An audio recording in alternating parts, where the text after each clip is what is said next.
Atenção, esse podcast não é recomendado para pessoas sensíveis, pois pode conter a descrição de violência psicológica, física e sexual. Não diga que você não foi avisado. Continue agora por sua conta e risco. Bom dia, boa tarde, boa noite, seja lá qual for o horário que você estiver ouvindo esse podcast. Meu nome é Marisa e a gente tá gravando hoje o episódio praticamente congelando, gente. Eu tô falando, tá saindo fumaça da minha boca. Tá muito frio, Thiago. Ai, Marisa, eu tô com um travesseiro embaixo dos meus pés e eu vou postar a foto no Instagram porque, tipo, eu tô com muito frio. Eu tô com uma coberta que eu basicamente vou botar o mouse pra dentro da coberta e viver assim, porque tá muito difícil hoje. Então, assim, gente, tá muito frio, mas a gente tá gravando mesmo aqui. Eu tô gravando deitado na minha cama também com uma coberta de pijama, porque, gente, hoje vai ser difícil. O caso de hoje, ele vai ser um pouco diferente do que vocês estão acostumados a ver por aqui.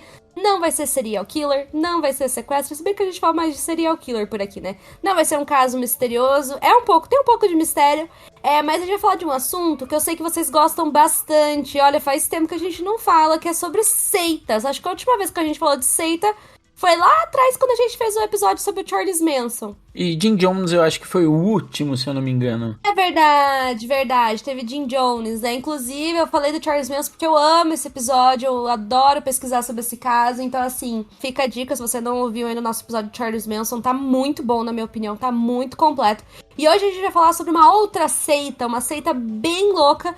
Lembra bastante o caso de Jim Jones, que é Heaven's Gate. Gente, vocês vão surtar. Se vocês gostam de alienígenas, essas coisas, vocês vão surtar com o episódio de hoje. Mas antes disso, a gente tem aqueles recados, gente. Vocês sabem, a gente tem que dar os recadinhos antes de começar. Primeiramente, se você não segue a gente ainda lá no Instagram, sigam a gente. Pra quem não sabe, né, a tour do nosso Instagram, a gente foi hackeado. A gente tá tendo que começar do zero. Quer dizer, a gente já tem mais de 1.800 seguidores. Então, muito obrigada, pessoal, que já segue a gente. Mas se você não segue... Segue a gente lá, tira um print, assim, de você ouvindo o podcast, marca a gente lá, a gente sempre reposta todos os stories, a gente tá tentando postar um pouquinho mais por lá, então se vocês puderem fazer isso, ajuda bastante a gente, mas também tem outras formas de ajudar a gente, Thiago, e como que as pessoas podem fazer isso? Pessoas também podem indicar pros amigos. Eu sempre falo de você indicar, mas indica mesmo, compartilha com seu amigo, sei lá, compartilha no grupo de amigos da sala, porque a gente sabe que tem muita gente novinha ouvindo a gente, compartilha com o amigo da faculdade, compartilha mesmo. Você também pode apoiar a gente ouvindo pelo Orelo, só ouvindo você já dá uns centavinhos pra gente, e é muito bom. Ajuda o projeto e realmente a gente precisa, galera. Temos essa missão de fazer episódios toda semana, vai ser uma fase nova. Estamos cumprindo por enquanto, tá tudo em ordem, né, Marisa? Por enquanto, a nossa palavra está sendo cumprida. Eu estou editando, galera, porque realmente não tá fácil, a grana tá curta. Mas a gente gosta muito do projeto, então ajuda a gente a crescer e a continuar existindo, porque realmente a gente é dependente dos nossos apoiadores. E a gente gostaria de agradecer a todo mundo que já apoiou e que nos apoia atualmente. Muito obrigado, vocês são fundamentais para a gente pensar em poder comprar novos equipamentos, fazer treinamento sobre storytelling, sobre edição, sonorização. Essas coisas são muito importantes, galera. Tipo, de verdade, a gente faz isso, não ganha muito por isso, mas o conhecimento que a gente ganha e o apoio de vocês, tanto por mensagem quanto financeiramente, ajudam muito a gente e motivam a gente a continuar o projeto, não é mesmo, Marisa? Exatamente, pessoal. Então, assim, lá pelo Orelo vocês podem apoiar a gente, né? Esse apoio, né, gente, ele pode ser mensal. A gente tem várias faixas de apoio. Acho que tá a partir de R$ 5 ou de 2, eu não lembro agora. A partir de R$ 5, tem 5, 10 e 20. R$ 5. Olha, gente, o que faz com R$ 5 hoje em dia? É o que a gente fala. Tô lá apoiando a gente, vocês vão poder participar dos sorteios de livro que em breve vão acontecer, tá, gente? Sorteios de livro vão rolar. E vai rolar uma cartinha especial, a gente vai colocar uma cartinha nossa pra não ficar tão só sorteamos um livro, pra ser alguma coisa legal. Vai rolar também episódios extras, né, que a gente já tá fazendo também. Então, assim, se vocês puderem apoiar a gente lá, gente, R$ 5, gente, não vai fazer diferença pra vocês, eu tenho certeza. Tô brincando aquelas. Eu sei que não tá fácil pra ninguém, mas se vocês puderem ajudar a gente fica muito feliz.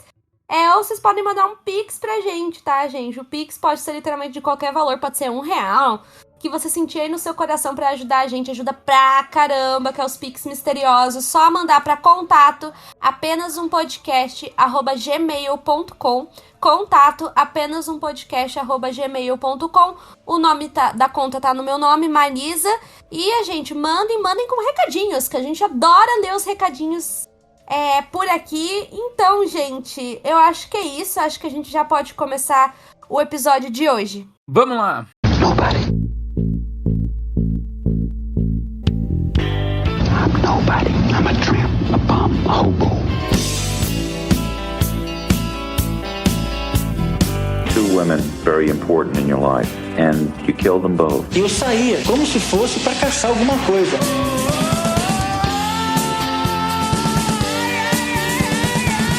I got this fantasy. I started working out this fantasy online.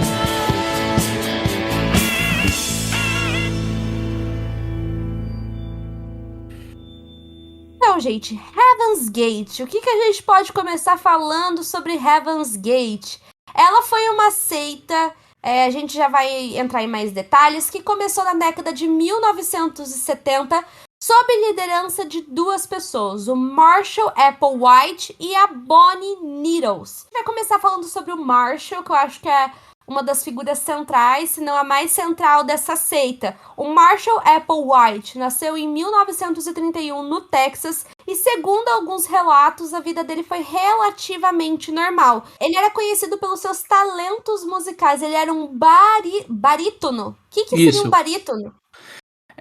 O barítono é uma voz masculina, normalmente intermediária, que ele se encontra extensões vocais mais baixas. Ele é meio que um tenor, assim. A gente não entende muito de música, então se você quiser chegar e postar nas redes sociais e explicar pra gente, a gente vai adorar e a gente fala no próximo episódio, beleza? Mas ele era muito talentoso. Ele era tão talentoso que ele conseguiu um emprego nisso, né, Marisa? Até ser ator, né, ele chegou a ter essa vontade de seguir uma carreira na música, nas universidades, e parecia que estava indo tudo bem. E qual que era esse emprego dele como músico? Ele era um professor na Universidade de St. Thomas, em Houston. Tudo estava indo muito bem. Todos os relatos é que ele era um profissional muito bom, que ele tinha uma família muito amável, que ele tinha uma esposa. No entanto, ele foi demitido. E isso fica uma dúvida, se ele foi demitido ou se ele se demitiu, não se sabe muito bem, mas o que aconteceu? Ele tinha um relacionamento com um aluno, aparentemente isso pegou muito forte, tanto nele quanto das pessoas da época, devia ser um tabu bem forte, então ele acabou se demitindo ou demitiram ele. Essa foi uma das coisas que eu não vi um consenso sobre isso. O que é importante a gente saber é que ele perdeu o emprego, e nessa altura da vida dele já tava meio que, tipo, tudo muito difícil, ele já tinha se divorciado da esposa, e alguns anos depois, eu acho que ele, por conta de toda dessa situação, ele acabou tendo um colapso nervoso, e quando ele tava internado, se eu não me engano, ele conheceu a Bonnie Needles, que vai ser a parceira dele nessa seita. A Bonnie, ela era enfermeira, ela tinha um forte interesse na Bíblia, e ela também, além de crer muito na Bíblia, ela também tinha várias crenças, assim, que eram meio doidas, assim, que eram meio obscuras. Como eu disse, a gente não tem tanta certeza como que eles se conheceram, mas acredita-se que ela foi uma das enfermeiras que cuidou dele no hospital. Uma coisa engraçada é que a Bonnie, ela teria consultado uma cartomante, e essa cartomante diz que ela encontraria um homem que seria muito influente na vida dela, um homem alto, um homem branco, que ele entraria na vida dela para causar um impacto. E de fato, se você pegar esse relato e olhar a imagem do Applewhite, você vai ver que é bem similar, né? Sim, é bem similar, inclusive, né, dizem que a conexão entre os dois foi praticamente instantânea, assim, né? A gente deu um match, vamos dizer assim, né? Tanto que o Applewhite dizia que Deus tinha unido eles. Então, assim, foi uma conexão, gente, instantânea. Acontece, né, que eles começaram a conversar mais, eles começaram a se conhecer, a compartilhar das crenças que ambos tinham, e eles acabaram se convencendo que o encontro deles tinha sido premeditado, mas dessa vez não só premeditado por Deus, mas sim por alienígenas, e que ambos, né, o Applewhite e a Bonnie, tinham sido escolhidos a dedo e enviados para a Terra como mensageiros de Deus para cumprir as profecias bíblicas. Calma, gente, eu sei. É muito doido, tá, gente? Vocês sabem, né, gente? Acho que no último episódio falou do Richard Chase, já foi meio difícil a gente explicar as paranoias que ele tinha na cabeça. Nesse caso, gente, vocês vão ter que entrar na onda, tá, gente? Vocês vão ter que viajar junto com a gente, porque é umas coisas que acho que pra maioria das pessoas vai soar bem absurdo. Sim, olha, galera, muito absurdo. E essa conexão alienígena, toda essa coisa, sabe, meio sci-fi que eles tinham, não tem como saber. Ninguém nem entendeu essas piras. Você vai lá hoje, ou depois a gente vai falar do site, mas você vai lá até hoje, você não entende. Eu lia o site e eu não entendi esse rolê. Coisa bem no ácido, gente. É bem no ácido, na minha opinião. E olha, o Charles Manson conseguiu pegar uma música dos Beatles e dizer que era uma profecia. E eu acho ainda mais coerente do que isso daqui. Sim, então pra eles eram pessoas escolhidas por Deus e por alienígenas. E eles, em 1973, eles estavam totalmente convencidos disso. E, de acordo com eles, o que estava escrito no livro do Apocalipse da Bíblia era meio que iria guiar eles para o caminho dos céus. Então, eles eram testemunhas disso. E como eles eram essas testemunhas, eles acabaram pegando todas essas ideias que são absurdas e eles decidiram meio que criar uma seita que unia Bíblia e alienígenas.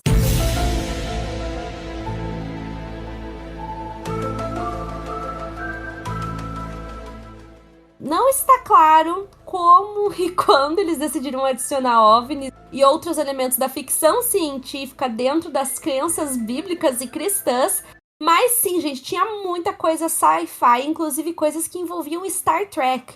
Eu nunca vi Star Trek, pra falar a verdade, mas, assim, tinha muito Star Trek, até porque o Applewhite, se eu não me engano, ele era muito fã de Star Trek. Era uma mistureba, gente, era uma mistureba muito louca. Imagina você pegar a Bíblia, Star Trek, OVNIs e essa é a sua crença. Sim, e se vocês verem o Applewhite do jeito que ele vai se vestir, se vocês olharem em Jornada nas Estrelas, Star Trek, você vai ver que ele meio que tem um uniforme, sabe? Que tipo. E ele meio que usava quase como um uniforme, assim. E é bizarro como tem referências a Star Trek. E depois vocês vão ver que ainda vai ter mais referências. Então, eles pegaram toda essa coisa meio maluca e tal, só que não era a única esquisitice que rolava, já era muito esquisito isso tudo, mas o Marshall Applewhite e a Bonnie Needles, eles tinham, digamos, uma questão de se chamar de Bo e Pep, ele e ela, Do e Ti, e às vezes eles até usavam Winnie e Pooh, ou Tiddly e Winky. Então, tipo assim, eles se chamavam de maneiras muito diferentes. Vocês ouvindo essa história, parece que eles eram um casal. Eu acho que vocês ficaram com essa ideia. Eles eram namorados? Eles eram noivos? Não sei. Na real, não. A parceria que eles tinham era uma parceria platônica. Eles tinham, sim, uma conexão muito forte, compartilhavam de várias ideias. Eles vão fazer essa seita juntos. Porém, eles não tinham relações sexuais, eles não tinham uma relação romântica, eles eram assexuais, tanto que boa parte da crença da seita era de que os membros da seita fossem assexuais, né, que eles não tivessem relações sexuais. Vocês vão ver até que rolava punições muito severas a respeito disso. E assim, gente, eles encorajavam muitos seguidores deles a seguirem a vida dessa forma, uma vida assexual, né, sem a parte romântica e sem a parte sexual também, né? Eles acreditavam, inclusive, né, gente, vocês vão ver, né, que a gente vai falando, né, qual que era a crença deles. Eles achavam que, além deles terem sido escolhidos por Deus e enviados para a Terra, eles acreditavam também em vida alienígena, né? A gente tá falando isso desde o começo. Eles acreditavam em aliens, eles acreditavam que aliens, dependendo de onde fosse, eles eram como uma força superior. E eles acreditavam que quando eles morressem, eles iriam ressuscitar em uma espaçonave que levaria eles para um lugar melhor. Então, assim, com base nessas crenças, acho que a crença mais importante pra gente entender esse caso é justamente essa, de que quando eles morressem, eles ressuscitariam em uma espaçonave que levaria eles pra um lugar melhor. Levaria eles, vamos dizer assim, para um desenvolvimento espiritual mais alto, levaria eles para o paraíso, para um lugar melhor. Então, essas crenças foi a que mais vai pegar nesse caso, e depois que eles tiveram todas essas crenças elaboradas, eles começaram a chamar pessoas para participarem do culto deles. E como que eles vão fazer um merchan, né, para atrair essas pessoas pro culto? No começo, eles não tiveram muito sucesso em divulgar o culto, porque eles pareciam meio malucos, a mídia também não deu muita bola. Mas pelo que eu vi, mesmo a mídia não dando muita bola para eles conseguiam distribuir alguns panfletos, eles chamavam alguma atenção, eles tinham alguma notoriedade. E eles também começaram a ser estudados, principalmente na academia, porque na época tinha-se essa curiosidade sobre extraterrestres. Tipo, tava em voga. E eles viviam falando sobre esses, digamos, o próximo nível. Para eles serem um membro do próximo nível, eles deveriam se desvincular de qualquer coisa terrena. Os membros, eles deviam tirar todas as suas características humanas, sua família, seus amigos, a sexualidade, a individualidade, os empregos, o dinheiro, as posses. Isso um pouco afastava eles, né? Eles não conseguiam, com esse papo, convencer a galera. Mas quando chegava na parte dos OVNIs, era quando eles conseguiam atrair a atenção, quando a galera começava a ficar... Mais interessada. Isso, ficar interessado. Era o que chamava atenção, né, gente? A gente tem que pensar que eu acho que até hoje as pessoas cairiam nessa, vamos dizer assim, né? Vamos usar... Alienígenas no passado.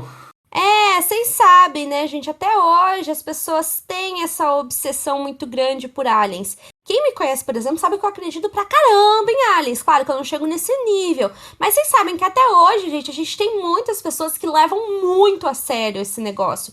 Então, se até hoje, vamos dizer assim, as pessoas já têm essa tendência, naquela época era mais ainda, era anos 70, gente. Eu tenho uma impressão, assim, quando eu vejo os anos 70 por causa dos casos que a gente já contou aqui, que as pessoas estavam numa vibe muito diferente da de hoje em dia. Elas queriam essa vida alternativa. A gente sempre fala isso em vários casos. Elas queriam uma vida diferente, elas queriam fugir do padrão, sabe? Foram muitos anos, eu acho, principalmente anos 40, anos 50, daquela vida certinha, sabe? Pai, mãe, aquele negócio de sonho americano. Chega nos 60, anos 70, as pessoas queriam quebrar com isso. Então, tudo que era diferente, que era atrativo, as pessoas acabavam tendo interesse em entender mais sobre isso, de participar desse tipo de coisa. Por isso, como eu tava dizendo antes, que as pessoas caíam nesse negócio de seita, não só o Heaven's Gate, mas como Charles Manson. Também teve o caso que eu contei aqui do Gary Hidnick, que era absurda a igreja que ele tinha, mas tinha. Jim Jones, as pessoas caíam nisso, porque as pessoas queriam locais onde elas iam se sentir aceitas, onde ia ter essa vibe que elas estavam buscando para a vida delas. Então as pessoas caíam muito nisso. Então talvez essa coisa de Deus, Bíblia, fosse uma coisa que, ai, que chato. Porém, quando chegava na parte dos alienígenas, era uma coisa atrativa. Tanto que, geralmente, quando eles distribuíam esses panfletos, a palavra OVNI, geralmente era coisa que estava maior, assim, no panfleto. Ela geralmente era escrita em letras grandes e ficava no topo. Era justamente para chamar a atenção, para ver que esse era o foco da seita, né? Tanto que, tipo, eles tinham esse propósito, mas no próprio panfleto eles deixavam embaixo, né? Que não era uma discussão sobre avistamentos ou fenômenos de OVNIs, né? Geralmente nos posters diziam, né? 2 indivíduos dizem que foram enviados do nível acima do humano e retornarão a esse nível em uma nave espacial OVNI nos próximos meses. Então, gente, imagina isso. É o que os seus pais veem no WhatsApp hoje em dia, praticamente, né? Que é bem essas coisas, assim, bem loucas. Então, assim, gente, era atrativo. É isso que a gente tem que saber. Era o fenômeno da contracultura, né, gente? E a contracultura pode ser apropriada de várias formas, desde do movimento hippie até Charles Manson e etc. E todos esses se bancam como contracultural, querendo acabar com o que estava lá, sabe? Querendo ser diferente. Então, lá em 1975, o Applewhite e a Needles, eles recebem uma atenção meio que nacional depois de fazer uma apresentação particularmente bem sucedida no Oregon. Nessa apresentação, tanto o Applewhite quanto a Needles, eles promovem o Heaven's Gate, então chamado Human Individual Metamorphosis ou Total Overcomes Anonymous, com uma promessa que uma nave espacial levaria os seguidores para a salvação. Quem não quer ser salvo, em vez de você vai lá e confessa pro padre, você ser salvo por uma nave alienígena? Não parece tão mais legal, né, Marisa? É, tipo, como eu falei, eles pegavam elementos também da cultura pop da época, né, como Star Trek, acho que Noviça Rebelde também pegava um pouco, né, coisas da época e adicionavam. Então era uma coisa jovem, vamos dizer assim, era uma coisa atrativa. Mas no primeiro momento eles tiveram que fazer os seguidores renunciarem de algumas coisas. E quais eram essas coisas? Eu até cheguei a falar, mas vamos pontuar bem o que essas pessoas teriam que renunciar para fazer parte dessa seita. Ao sexo, acho que era a parte mais importante, né? O sexo não podia. E o sexo não necessariamente era só com outras pessoas. Masturbação, nada que era sexual era permitido. Também as drogas, o que é bem interessante pra época e pra essa loucura toda. Então, não, gente, não rolava ácido, não rolava essas coisas, eram contras. E também a todos os seus bens terrenos. O que seriam esses bens terrenos? Bens materiais mesmos, coisas da terra, que prendessem eles na terra. Tanto que na maioria, 90% dos casos, eles tinham que abandonar a própria família. Eles tinham que renunciar à família, eles tinham que renunciar aos laços que eles tinham, né? Qualquer laço terreno, propriedades e pessoas também, eles tinham que renunciar. E rolou a polêmica que o Applewhite, obviamente, fazia essas pessoas venderem e dar uma graninha pra seita. Isso. A gente tem noção de que tem muitas seitas assim que tem dinheiro, né?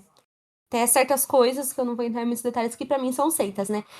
Eu não sei, acho que a gente vê muito o caso do Charles Manson, que é muito conhecido, da gente ver aquela seita, né?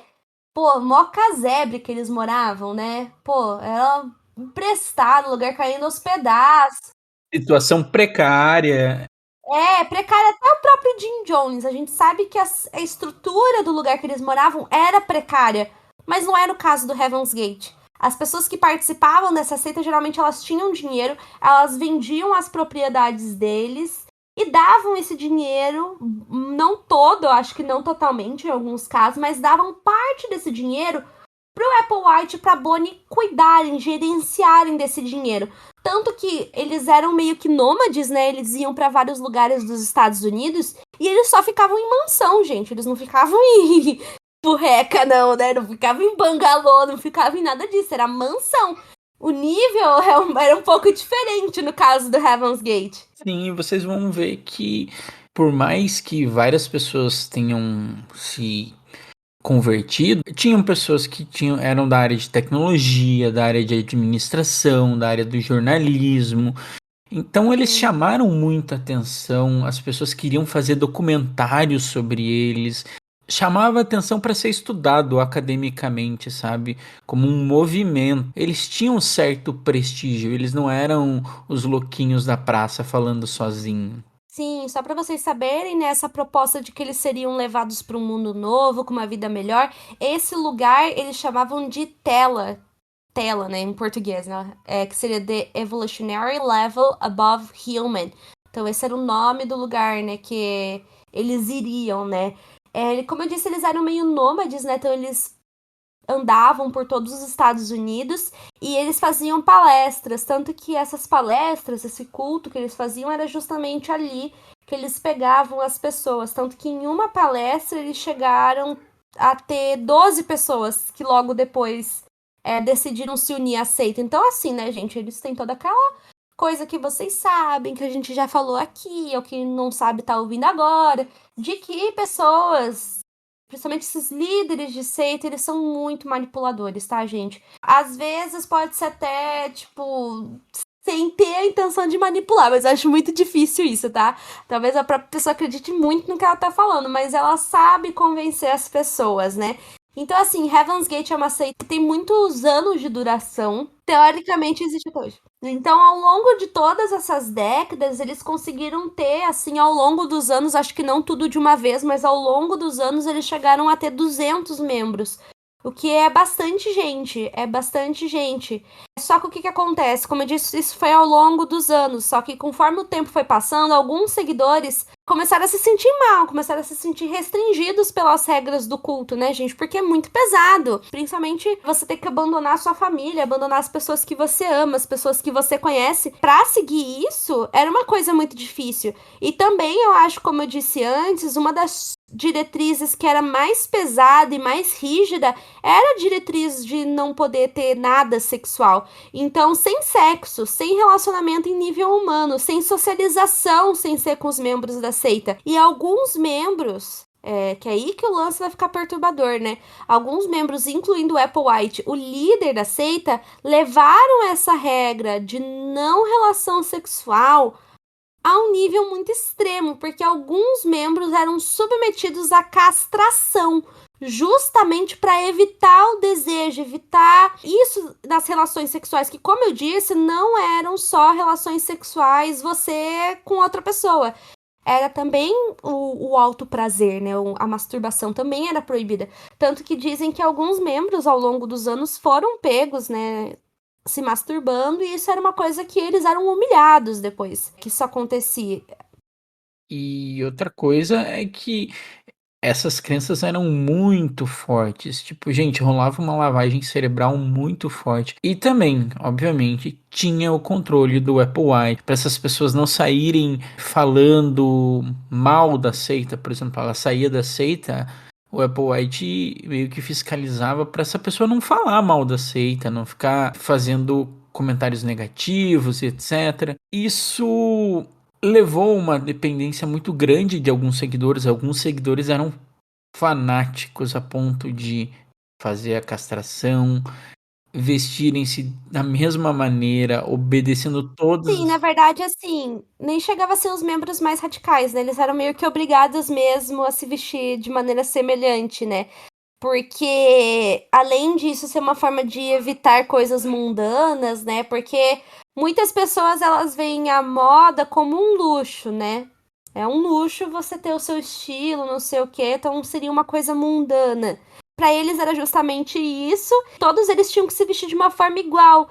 E era uma forma, assim, neutra, né? Tanto que se você pega a foto dos membros, né? Você vê todas as pessoas vestidas iguais, eles tinham o mesmo corte de cabelo, que era um corte de cabelo curtinho. Você não consegue ter a diferenciação de gênero, né? Sim.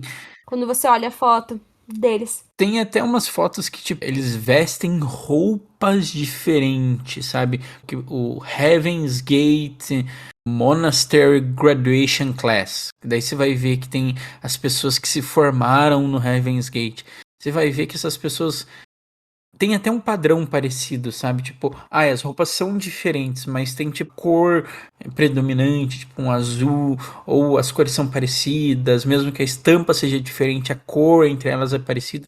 É uma coisa pra uniformizar as pessoas, sabe? Pra, tipo, tirar a questão individual e dar foco à questão coletiva disso. É isso que penitenciários, escolas fazem, né? Botar todo mundo no uniforme, né? Porque é justamente isso que o Thiago falou. Aí as coisas elas vão piorar um pouco depois que a Bonnie ela morreu de câncer em 1985. O que fez que muitas pessoas questionassem a seita. Afinal, eles eram as duas pessoas indicadas por Deus para fazer essa revolução, essa nova forma de viver e etc. Fez as pessoas questionarem, na real, né? Não só porque, tipo, um dos escolhidos morreu, e isso era estranho, mas era porque o que eles pregavam, que todos eles iam morrer juntos, uma hora. Tava meio que deixando isso meio claro, dando essa vibe, né? Igual o Jim Jones. e que de lá eles iriam para essa espaçonave que iria para um lugar melhor, né, que era o Tela, né, que a gente falou antes. Então era muito estranho um dos escolhidos ter morrido antes de chegar à data limite, à data certa. O que acontece? O Applewhite, na época, ele consegue dar uma contornada na situação. Muitas pessoas nessa época abandonam a seita porque elas não caem muito nessa conversa, mas ele fala que a Bonnie tinha ido antes, né? Que ela foi antes deles, né? Pra ver se estava tudo certo, pra operar tudo, pra que daí, quando todos eles morressem, ela já teria organizado tudo, né? Já estaria tudo pronto ali pra quando eles morressem. Tanto que o Applewhite, ele se aproveita dessa situação da morte da Bonnie, não, tipo, se aproveitar, mas ele aproveita disso pra reiterar uma das crenças mais importantes de Heaven's Gate, porque ele falava que o corpo humano, eles eram um veículo, era assim que eles chamavam, né, de veículo o corpo, né, era uma espécie de embarcação, e ela servia para carregar a gente durante essa jornada terrena. Só que uma hora esse veículo teria que ser abandonado. Então o corpo humano era uma casca, né? A alma, vamos dizer assim, acho que eu vou usar o termo alma, não sei se era bem isso que eles usavam, tá? A alma, ela iria para essa espaçonave, ela não era uma coisa terrena, ela não era uma casca, sabe? Então ela iria pro local, pro próximo nível, né? Que era o que eles queriam que acontecesse. E o veículo, uma hora, seria abandonado, né? Quando o ser humano estivesse pronto para ascender, né? Então ele usou desse momento da morte da Bonnie para reiterar isso e também tentar fazer com que as pessoas não achassem estranho. Foi justamente o que ele disse, que ela já estava pronta para ascender, para ir pro próximo nível. Então o veículo dela teria sido abandonado, né? Ela morreu, no caso, mas ela já estaria ali na nave esperando por todos eles na hora que chegasse o momento. E era meio louco isso tudo. O que foi? É que eu ri que, tipo, eu falei, daí ficou um silêncio e você só... tipo, é muito ácida, muita loucura que tá acontecendo. Mas pior que cara, vou confessar, eu gosto de caso que tem um pouco desse tipo de loucura, mas acho que pra mim Heaven's Gate é até demais, sabe? Tipo, eu não consigo entender o propósito.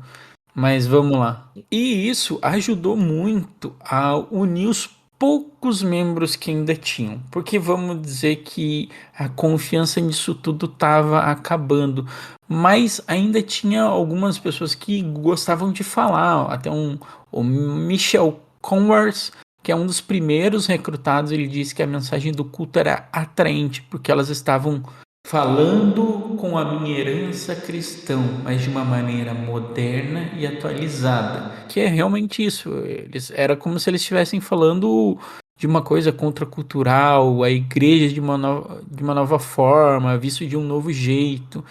Então, por exemplo, o Heaven's Gate aparentemente ensinou que a Virgem Maria ficou grávida depois que ela foi levada em uma espaçonave. Então esse é um jeito de contar a gravidez da Virgem Maria. Uma coisa, né, diferentona, era atrativa, né, vamos dizer assim, para as pessoas ouvirem dessa outra forma, né. Só que o que acontece, né, eles falavam muito também sobre o apocalipse, sobre o fim do mundo. Achavam que o fim do mundo estava próximo, né, que o mundo ia acabar. Só que antes disso, uma espaçonave iria passar próximo da Terra para salvar os membros da seita, para salvarem essas pessoas que eram as escolhidas, né? Tempo vai passando e nunca era o momento, né? Porque não é só com Heaven's Gate, né? Mas o fim do mundo sempre tá próximo. Exatamente. Vai acontecer. É engraçado nos Seitos, porque sempre tem essa questão do fim do mundo. Tipo, a credibilidade começa a baixar e a galera... Opa, vai ter o fim do mundo! Vamos lá, galera! Eu acho muito engraçado. Tá acabando, é o fim dos tempos. É muito engraçado. Eu acho muito engraçado esse tipo de... É chantagem, né? Porque é uma chantagem. Fica aquela pressão, só que aquele lance, né, gente? Até hoje, né, a gente ouve muitas pessoas falando isso, que é o fim dos tempos, que o mundo vai acabar, o apocalipse tá chegando, porque olha como é que o mundo tá. Naquela época era a mesma coisa, o tempo ia passando e cadê? Cadê o apocalipse? Cadê o tsunami, os prédios quebrando? Cadê? Não acontecia. Então muitos membros na época começaram a questionar isso. Cadê? Cadê? E eu acho que justamente por causa disso, eu tenho a impressão que o Applewhite, ele se sentiu meio pressionado. Porém, eu não vou falar isso, tá? Que ele se sentiu pressionado porque eu acho também que foi uma decisão conjunta com todos os membros, né? A gente já vai agora finalmente entrar no caso, ensina a loucura toda. Se vocês estavam achando que estava louco, até agora, calma, é só o começo. Foi só a introdução pro caso mesmo, né? Inclusive, só antes da gente entrar no caso, tem um vídeo do Applewhite, que é o vídeo de recrutamento, né? Que ele fala o passo a passo, o que é Heaven's Gate, como é que você faz pra entrar e por aí vai. Consegue achar no YouTube pra quem quiser assistir. O que acontece? Comente. E já vocês vão entender por que ele tem essa influência digital até hoje. Então vamos lá. Em março de 1997, eles acabaram descobrindo que um cometa passaria muito próximo da Terra. O que fez com que, obviamente, eles pensassem, é óbvio, é uma espaçonave. E não é qualquer espaçonave, é a espaçonave que eles estavam esperando, que eles tanto procuravam. Para eles, esse sinal de que um cometa passaria super perto da Terra era a espaçonave, né? Imagina se vivessem hoje em dia, né? Que cada mês tem uma super lua que acontece só daqui 200 anos, né? Mas naquela época, né, nossa, era o cometa, era isso que eles estavam procurando. O grande acontecimento do momento, né? Na época, tinha 39 membros ativos do culto Heaven's Gate, e esses 39 membros, né, que vai ser o que o Thiago tinha usado antes, eles decidiram usar o dinheiro que eles tinham guardado pra fazer o quê? Para desenvolver site de páginas na web. Galera, isso é muito louco. Desculpa, eu faço análise e desenvolvimento de sistema, mas é muito louco saber que essa galera em 1997 tinha o pensamento de vamos criar um site, não é bem um site, mas vamos criar um blog, seja lá o que da época, um flogão, não sei o que tinha na época, porque eu também não sou tão velho assim. Mas veja esse gap temporal, ele começou em 70. Eles começaram a pensar isso em 70, 73, 75. E a gente já tá em 97. Fazem quase 20 anos que isso tá rolando. Eles ainda tinham 39 membros ativos e muito atuantes. A principal fonte de renda era esse design da páginas web. E galera, não é uma coisa... Tipo, se hoje essa galera tivesse atrás de um emprego, essa galera ia conseguir emprego muito fácil. Pra época era muito revolucionária. É uma coisa que eu acho muito louca nesse caso. Essa renda que o culto tinha. Ele ganhava dinheiro fazendo sites. E era uma das principais fontes de renda. Também eles alugavam uma mansão que eles tinham perto de San Diego. Então eles decidiram que essa mansão seria o lugar onde eles iam deixar os seus veículos. Como a Marisa falou, o veículo seria o corpo terreno, por assim explicar, né? Exatamente. Então assim, gente, pra gente, obviamente, é bem bobo pensar, ai, gente, fazer site daí, mas pra época, a gente, era muito revolucionário, tá? Então, no dia 22 ou 23 de março de 1997, a gente não tem certeza se foi no dia 22 ou no dia 23, cada lugar fala alguma coisa, ou então eles falam que não se tem essa certeza, os 39 membros da seita, que tinham idades que variavam de 26 a 72 anos, decidiram que eles iam se vestir literalmente todos iguais. Todos eles estavam usando camisetas e calças pretas de ginástica e tênis novinhos da Nike. Tanto que acho que nas fotos que a gente tem, né, o que mais aparece é um tênis preto assim, com o símbolo da Nike branco. Além disso, nos ombros, os membros colocaram patches, né, que é aquele negócio... tipo um símbolo, assim, de costura, não sei. Pensa num negocinho da direito. NASA, assim, tipo, sabe aqueles pets que ficam do lado de um astronauta e tal, dizendo qual missão eles são? Então, era a mesma coisa. E o que esse pet dizia, Marisa? Heaven's Gate Away Team, a equipe de expedição Heaven's Gate. Uma referência a Star Trek, quando Spock, Kirk e seus amigos saíram em missões. Eles estavam num Away Team. Então, como eu disse, né, tinha toda essa relação com Star Trek, com o mundo sci-fi. E eles fizeram exatamente a mesma coisa. Então, assim, eles se vestiram todos iguais, eles estavam literalmente, né, de uniforme pronto, vamos dizer assim, pra essa situação deles. E 2 mulheres foram escolhidas pra serem as responsáveis e auxiliar. Auxiliar no quê, Marisa? O que tá acontecendo, pelo amor de Deus? No suicídio. Sim, gente, mais um suicídio revolucionário, mais um suicídio pra gente ver aqui. Elas foram não só escolhidas pra auxiliar no suicídio de todo mundo, mas também pra fotografar todo o processo, né? Porque eles queriam deixar registrado pra posteridade, vamos dizer assim, para as pessoas saberem exatamente o que rolou, né? Então, tipo assim, a gente tem fotos que não são só da polícia, mas também fotos tiradas por eles mesmos. Então eles tomaram fenobarbital, eles misturavam com suco de maçã e para dar aquela ajudinha, eles colocavam vodka. Colocaram, acho que pra aguentar o gosto, né? Vocês sabem, né? De descer tudo com cachaça, né? Foi isso basicamente que eles fizeram, né? Então, assim, era um veneno bem forte. Depois que eles fizeram isso, eles deitaram em beliches de barriga pra cima. E eles também colocaram sacolas plásticas na cabeça.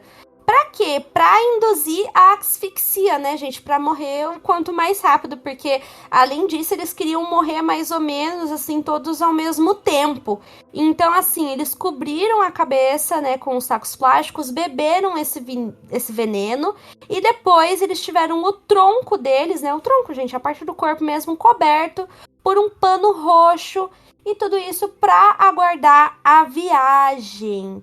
Além disso, acreditem ou não, acho que essa é uma das partes que eu acho mais bizarra, assim, de pensar.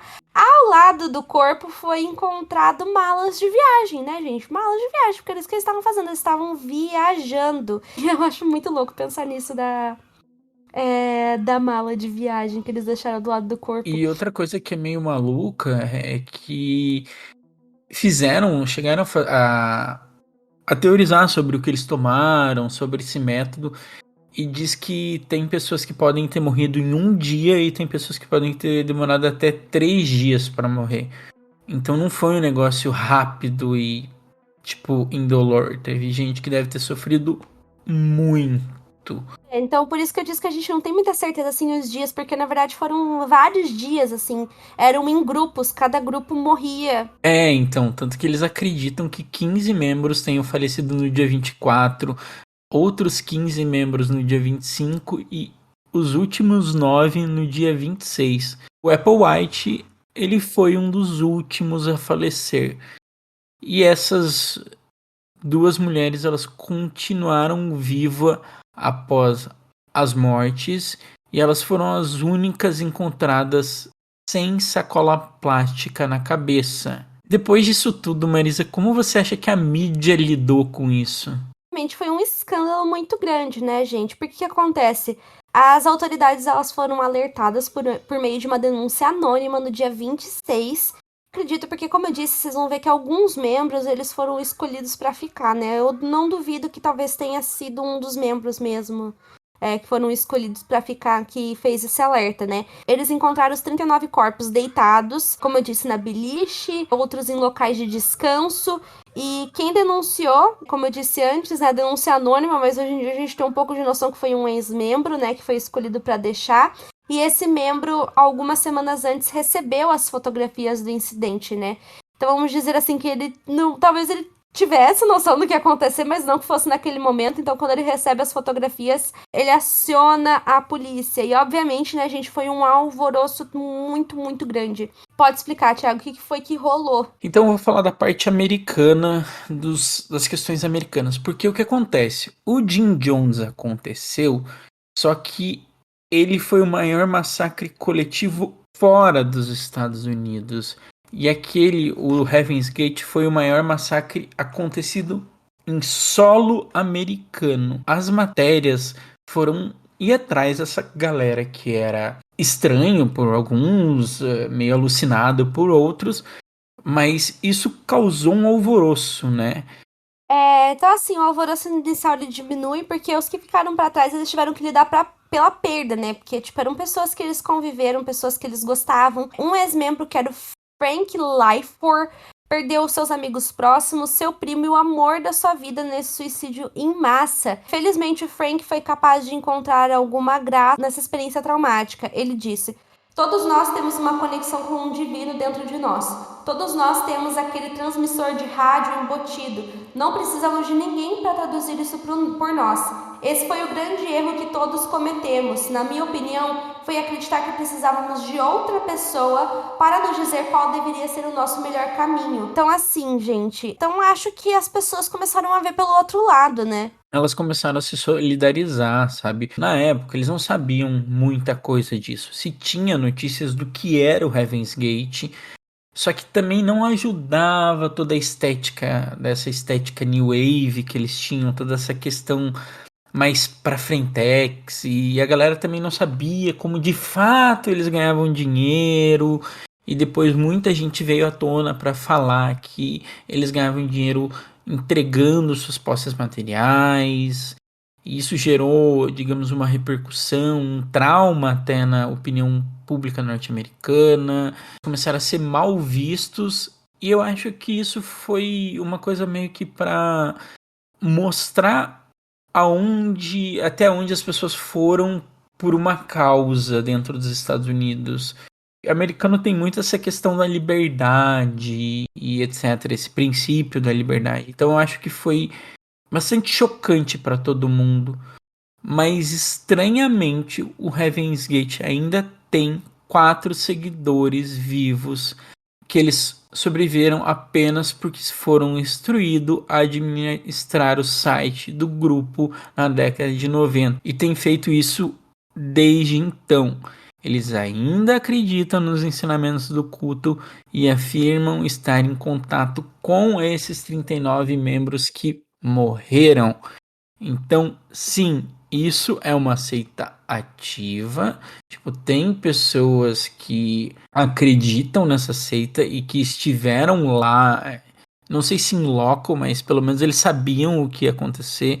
E eles sabiam que eles iam ter que continuar administrando o site. E se vocês derem um Google, sim, você consegue achar facilmente em pleno 2022. Gente, isso fazem 32 anos. E ainda assim você facilmente consegue digitar Heaven's Gate site. E você acha o site deles, que tem as premissas dele. Eles até dizem que, tipo, até eu parei para ler o site e para passar um pouco de raiva antes do podcast, porque, tipo, eu falei, eu tenho que, tipo, ler para tentar incorporar alguma coisa, sabe? Eu não consegui, desculpa, eu não consegui, vou confessar aqui para vocês, mas eles dizem essa coisa que eles ainda são sobreviventes do Heaven's Gate, que eles têm que passar a palavra, e eu acho que agora a gente tem que ir pro momento 5 centavos para Marisa falar quais são suas impressões desse caso, que eu tô chocado. Momento 5 centavos! 5 centavos! Gate foi um caso que eu me lembro de ter visto as fotos quando eu era bem jovem, quando eu era, tipo, criança, assim, eu lembro de ter visto as fotos e não entender exatamente o que era aquelas fotos, o que tinha acontecido. Eu sabia que eram pessoas que morreram e eu lembro que era uma foto assim que eu achava muito bizarra, eu não entendia exatamente o que estava acontecendo. Então é um caso assim que eu conheço há bastante tempo. Eu não tenho palavras assim para descrever quais são os meus sentimentos sobre esse caso. Eu acho que ele é muito doido. Acho que ele fala bastante sobre tudo isso que a gente sempre fala aqui, né? Até onde vai a mente humana, até onde vai a manipulação, até onde as pessoas são suscetíveis a outras pessoas, né? E é uma coisa, como eu disse, que não, tipo, faz mais de 30 anos praticamente que esse caso aconteceu, né? Vamos dizer assim, tá quase lá. Até hoje a gente vê vários elementos parecidos no nosso dia a dia. Prefiro não citar exatamente o que eu estou pensando, mas a gente vê essa manipulação, a gente vê pessoas fortes, importantes, que usam de crenças, de religião para manipular outras pessoas. Isso existe até hoje. Até hoje, gente, existem muitas seitas ativas, tá? Tô falando de seita mesmo, que se configura dessa forma. Existem muitas seitas ativas. Tanto que eu acho que não sei exatamente qual que é o nome do programa, mas eu sei que o Discovery Channel, eles têm uma série só sobre isso, só sobre seitas. Elas existem, elas estão aí. E manipulam muito mais gente do que as pessoas imaginam. E seita, gente, é diversas coisas, tá? Esses grupos, esses cultos. Então, assim, fiquem atentos, tá, gente? Não tomem cuidado com o que vocês consomem com isso, sabe, gente? Porque, como eu disse, existem muitas seitas e muitas coisas que as pessoas não percebem que são seitas. Então, eu fico muito chocada com esse caso. Eu fico me questionando muito até que ponto, assim, os criadores dessa seita, né, o Applewhite e a Bonnie, eles de fato acreditavam em tudo isso que eles pregavam, ou então se eles só queriam manipular as pessoas mesmo. Eu confesso que nesse caso, eu tenho um pouquinho mais de impressão que eles acreditavam mesmo em um pouco do que eles falavam, sabe? Porque eu não sei se o Thiago sente a mesma coisa, porque no Manson, no Jim Jones, eu já sinto que eles estavam manipulando propositalmente as pessoas. No caso do Heaven's Gate, eu tenho uma leve impressão que eles acreditavam um pouco no que eles mesmos falavam, sabe? Porém, isso não deixa de haver a manipulação, sabe? Eu concordo em partes, porque eu acredito que sim. Se você for pegar esses casos, tanto do Manson quanto o do Jim Jones, realmente parece uma questão, quando a gente fala deles, não é que não tem um carinho pela seita, mas dá pra ver que a seita em si é mais um meio, e eles de fato são a mensagem. É isso que me passa muito.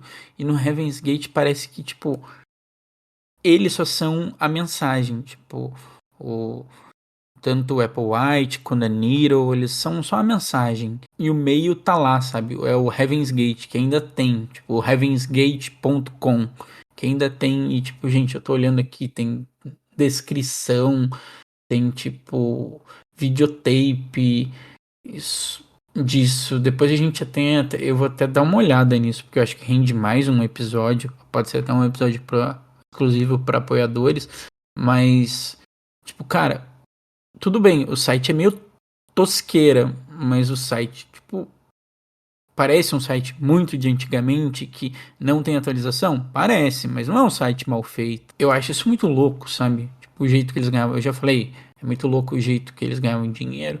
Tem algum sentido, sabe? Se você tiver num momento ruim da sua vida, se você precisar de uma palavra um pouco diferente, eu acho que você cai nisso. Pô. Então tomem muito cuidado do que vocês vão ver. E eu não vou só dizer de seita, gente, porque tem muito Reddit, pessoas que usam Reddit, Discord e etc. Que daqui a, sei lá, 5, 10 anos a gente vai ver casos criminais que vai ter Reddit, Discord, sabe? Porque as pessoas jogam informação lá e você não sabe de onde essas informações são, eles parecem legal e é muito louco, tipo, eu vou confessar o que eu já confessei pra Marisa, nesse caso pra mim foi muito difícil entrar no caso, sabe? Porque eu não conseguia entender tudo isso, de verdade, eu acho que foi a primeira vez que a gente sempre tenta entrar no caso pra entender isso, só que pra mim é uma questão tão louca, tipo, e não é louca de tá no ácido, mas tão surrealmente surreal. Você já viu o Heaven's Gate, como ele é escrito, Marisa, como é as letrinhas do Heaven's Gate escrito? Que o G, A logo em si? isso, que o G é como se fosse uma espaçonave puxando o A, o T e o Ah, E. sim. Foi o que eu falei, é bem Vaporwave, assim, por mais que seja antigo, eu ainda acho bem atual o logo deles. Sim, e eu concordo com você, tipo, a gente tem uma vibe meio Vaporwave, tipo, a gente gosta desse tipo de coisa. Eu não consigo sentir nenhuma empatia por essa logo do Heaven's Gate. Realmente é isso, tipo, é um design atual. Você vai ver o site deles, tipo, tem estrelinhas, sabe? Então, é louco, tipo, e eles estão no Arizona, tipo, tem até o endereço deles aqui, tipo, Arizona e tal, Phoenix, Arizona. Então, tipo, tem essas informações, qualquer um pode acessar. E é bizarro pensar nisso, tipo, pessoas morreram, foram, tipo, 39 pessoas que morreram. Tem pessoas que se dignam a continuar com isso. Eu acho muito louco, sabe? Pra mim é bem surreal. tem mais alguma coisa pra acrescentar, Marisa? Gente, acho que foi tão loucurada, mas tão loucurada que eu acho que por mim já deu de falar desse caso hoje e espero de verdade que vocês tenham gostado do episódio de hoje, que vocês estejam felizes que a gente vai estar mais ativa aqui nas plataformas para vocês ouvirem a gente. Muito obrigada a quem ficou até aqui no finalzinho. Não esqueçam de avaliar a gente no Spotify. Esquecemos de falar isso. Avaliem a gente no Spotify, dê 5 estrelas. No Apple Podcast que dá para avaliar também. Se no seu aplicativo que você ouve aí dá para avaliar, dá o máximo aí que der, 5 estrelas, 10 estrelas, 1000 estrelas, que vai ajudar muito, muito, muito a gente. Então, assim, muito obrigada, pessoal. Vocês são incríveis. E eu gostaria de dizer, não se enganem por seitas. Tchau, tchau, até a próxima. Pessoal.